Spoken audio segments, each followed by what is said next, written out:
Kasi nilastikuhan eh, binilhan para makita. Ayun, lastiko. Yung parang pang ano. Lalaki. Bali ang matured po na ayungin, ilang taon na abot? Isang taon lang. Matured na ayungin, yung pwede nang maging breeders.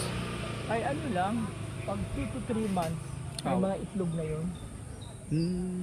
So ang 2 problema to na 3 doon. months lang, mabilis pala no? Oo, Mula pagka fingerlings niya. oo, yung 1 inch nga na ayungin, may itlog na sa tiyan yun. Ang galing pala no? Hmm. Ang bilis pala no? Kaya nga hindi masyado lumalaki eh, kasi itlog ng itlog. Pala ano, kagandahan talaga sa ayungin niya. Kaya pala hindi siya masyadong lumalaki dahil 1 inch pa lang may itlog na. Oo, kasi ibig ang nutrients na nakakain nila papunta sa growth, napupunta sa paggawa ng itlog. Ito yung pala. Oo.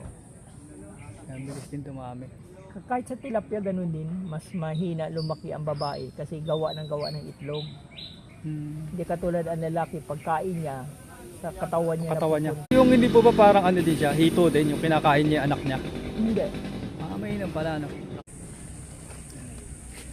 2, Babalik ko muna doon. 6, 7.